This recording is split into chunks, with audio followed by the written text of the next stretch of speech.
Hello everyone. तो title आपने देख लिया होगा, आज का टॉपिक क्या है, why moon doesn't fall on earth, है ना।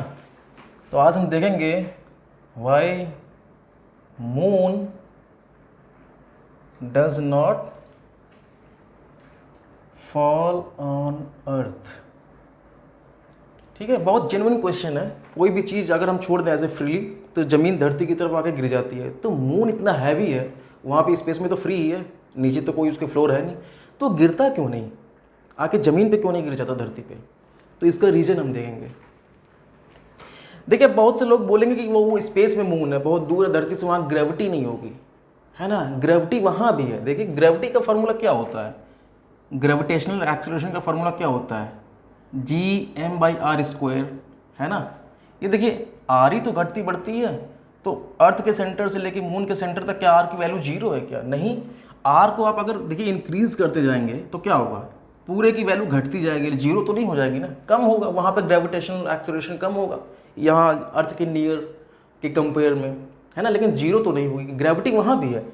और देखिए, जो ये मून जो है, अर्थ के चारों तरफ मून जो ये राउंड राउंड मार रहा है ना, इसको, ये जो सर्कुलर ऑर्बिट में ये जो रेवोल्यूशन कर रहा है, इसके लिए जो रिक्वायर्ड सेंट्रीपिटल फोर्स है, एक सर्किल में मूव करने के लिए किसी भी चीज़ को, ऑब्जेक्ट को क्या चाहिए, सेंट्रीपिटल फोर्स चाहिए। तो अर्थ की ग्रेविटी से ही तो मिल रही है उसे। अर्थ ही तो पुल लगा रही है चंद्रमा पे अपनी तरफ, इसी से इसको क्या मिल रहा है, ये सर्किल में मूव करने का सेंट्रीपिटल फोर्स मिल रहा है। तो ग्रेविटी तो वहाँ पर भी है, अर्थ की ग्रेविटी इतनी स्ट्रांग है कि वहाँ पर भी है। तो ऐसा कुछ नहीं है कि वो स्पेस में है वहाँ ग्रेविटी नहीं है, नहीं, बिल्कुल है ग्रेविटी चंद्रमा पर अर्थ की। तो फिर क्यों नहीं गिरता है ये, देखिए आइए समझते हैं।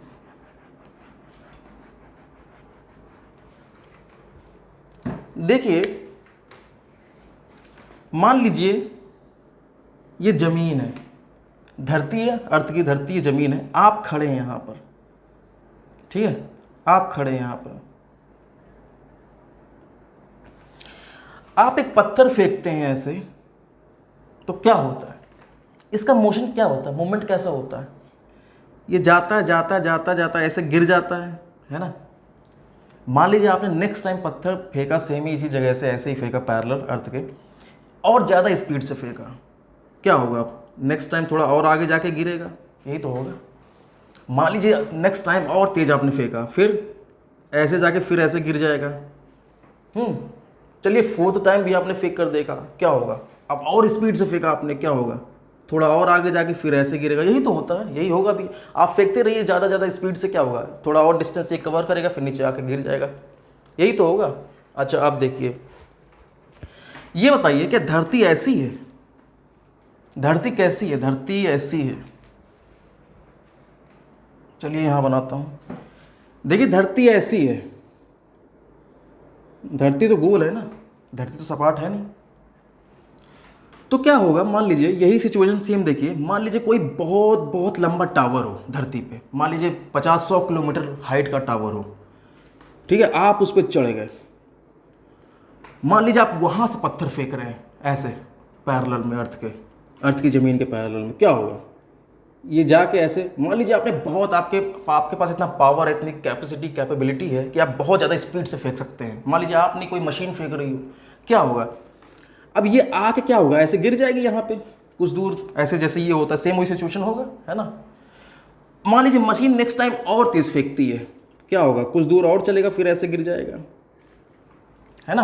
अब देखिए, नीचे से देखने पे तो आपको यहाँ पे क्या हो रहा है, धरती तो ऐसी है नहीं, धरती तो ऐसी है, गोल है, लेकिन कम डिस्टेंस पे तो नीचे से तो हमें, हमारी विजन जितना दूर देख सकता है, हमें तो सपाट ही दिखती है, क्योंकि हम साइज में इतने छोटे हैं कि हम वो फील नहीं कर सकते। बहुत ऊपर जाते तो फिर गोल दिखती नहीं है स्पेस से, जब स्पेसशिप वगैरह ऊपर जाता है तो वहाँ से देखिए, स्पेस स्टेशन वगैरह से देखिए तो गोल दिखती है धरती।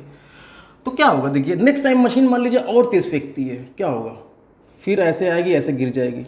अच्छा, नेक्स्ट टाइम और तेज़ फेंके, क्या होगा, ऐसे आएगी, ऐसे गिरेगी। मतलब कि अगर इसकी स्पीड बढ़ती जाए फेंकने की ना, क्या होगा, ऐसे ऐसे ऐसे ऐसे ऐसे गिरेगी। अब एक बात बताइए, ये धरती की तरफ गिर नहीं रहा है भाई, धरती की तरफ गिरता नहीं तो यहीं से ये ऐसे चला जाता भाई, ये धरती की तरफ गिर रहा है तभी तो ऐसे आ रहा है इधर, अर्थ की ग्रेविटी की वजह से, है ना। यहाँ पे क्या हो रहा है, धरती की वजह से तो ऐसे गिर रहा है ये। अच्छा, यहाँ पे जब इसकी, यहाँ पे मान लो होता तो ऐसे सीधे निकल जाता, भाई आपने इसको तो टेंजेंशियल वेलोसिटी दी है ना, ऐसे आपने फेंका है, तो धरती की तरफ गिर नहीं रहा होता तो फिर ऐसे ऐसे कैसे आता है। यहाँ पे देखिए, यहाँ पे जिस मूवमेंट में यहाँ पे था इसको ऐसे चले जाना चाहिए, लेकिन देखिए गिर रहा है ना, लगातार ये गिर रहा है। यहाँ पे ऐसे चला जाना चाहिए था, लेकिन ये गिर रहा लगातार, ठीक है। तो अच्छा अब क्या होगा, मान लीजिए कोई एक ऐसी मशीन हो जो बहुत भयंकर स्पीड से फेंक सके, बहुत तेज स्पीड से, क्या होगा, ऐसे ऐसे आएगा कुछ दूर और ऐसे गिर जाएगा, है ना। यही सिचुएशन है, लेकिन धरती गोल है तो इसलिए यहाँ पे ऐसे दिख रहा है आपको, सर्कुलर दिख रहा है, और होगा यही, असली खेल यही है। अच्छा मान लीजिए कोई मशीन इतनी तेज स्पीड से फेंक दे इस पत्थर को कि ये ऐसे ऐसे गिरने से पहले एक सर्किल कंप्लीट कर ले। अब क्या होगा, मान लीजिए ये मशीन इतनी तेज फेंके कि ये पत्थर ऐसे ऐसे चल के ना ऐसे पूरा एक सर्किल कंप्लीट कर ले यहाँ तक, फिर क्या होगा। फिर अच्छा, फिर आप सोचेंगे कि अच्छा चलो एक सर्किल कंप्लीट कर लिया, अब आगे जाके कहीं गिर जाएगा, है ना। ऐसा नहीं होगा चांद के केस में, मून के केस में। क्यों? क्योंकि देखो मून है कहाँ, मून जहाँ पे है वहाँ एटमॉस्फेयर नहीं है। यहाँ पे तो है कि आपने पत्थर फेंका, पत्थर की स्पीड ये वाली जो आपने इसकी ये वाली स्पीड इसको दी है, तो एयर रेजिस्टेंस की वजह से इसकी स्पीड डिक्रीज होती जाती है, घटती जाती है ना। लेकिन यहाँ पे क्या है, वहाँ पे तो कोई एटमॉस्फेयर है नहीं, कोई रेजिस्टेंस है नहीं, कोई रोकने वाला नहीं है इसकी स्पीड को, कोई इसकी स्पीड को, चांद की स्पीड को, मून की स्पीड को कम करने वाला नहीं है। तो देखो जब ये एक सर्किल कंप्लीट कर लेगा ना, तब भी तो यहाँ पे जब ये दोबारा पहुँचेगा तब भी तो इसके पास, मान लो कि वो स्पीड 1000 किलोमीटर पर घंटे की स्पीड होगी, वो तो ये तो बहुत कम है, लेकिन मान लो 1000 किलोमीटर की पर घंटे की स्पीड से अगर मशीन इसको फेंके यहाँ से इस पत्थर को, तो ये एक सर्किल कंप्लीट कर लेगा। अब वहाँ पे जहाँ पे चांद है, मून है, वहाँ पे कोई एटमॉस्फेयर नहीं है, कोई एयर रेजिस्टेंस नहीं है, कोई इसको रोकने वाला नहीं है, कोई इसकी स्पीड कम करने वाला नहीं है। तो ये एक सर्किल जब कंप्लीट कर लेगा तो अगेन यहाँ पे जब पहुंचेगा तब भी तो उसके पास ये 1000 किलोमीटर पर घंटे की स्पीड रहेगी। और आप अभी आपने देखा अगर 1 किलोमीटर पर घंटे की स्पीड से अगर कोई फेंक दे इसको, तो ये एक सर्किल कंप्लीट कर लेता है। तो अगेन जब एक सर्किल के बाद यहाँ पे पहुंचेगा तब भी तो उसके पास वही सेम स्पीड है 1000 किलोमीटर पर घंटे, तो अगेन ये एक सर्किल मारेगा। फिर भाई दो सर्किल मारने के बाद भी यहाँ पे आएगा, फिर इसके पास वही स्पीड है, वहाँ कोई एटमॉस्फेयर है ही नहीं, एयर रेजिस्टेंस है ही नहीं। तो क्या होगा, फिर ये एक सर्किल मारेगा, फिर एक सर्किल मारेगा, मारता रहेगा मारता रहेगा मारता रहेगा, जन्म भर मारता रहेगा ये, समझ रहे हैं।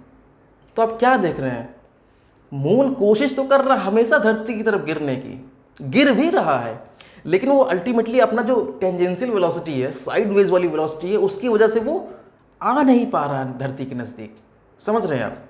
तो नेक्स्ट टाइम अगर कोई पूछे कि why moon doesn't fall on the earth, इसका मतलब क्या, उसे आप उससे कह दीजिए नहीं, मून धरती की तरफ हर पल, हर एक इंस्टेंट, हर एक सेकंड गिर रहा है, लेकिन अपने टेंजेंशियल वेलोसिटी की वजह से उसकी स्पीड इतनी ज़्यादा है और वहाँ पे एटमॉस्फेयर नहीं है कोई उसकी स्पीड कम करने वाला कि वो कभी धरती की तरफ आ ही नहीं पाता है। पूरा सर्किल वो जन्म भर मारता रहेगा ऐसे, समझ रहे हैं आप। तो आई होप ये वीडियो आपको पसंद आया होगा। अगर पसंद आया हो तो एक लाइक और सब्सक्राइब जरूर कीजिएगा, और नेक्स्ट टाइम इससे भी ज़्यादा इंटरेस्टिंग वीडियो आपके सामने आएगी। So keep watching, thank you.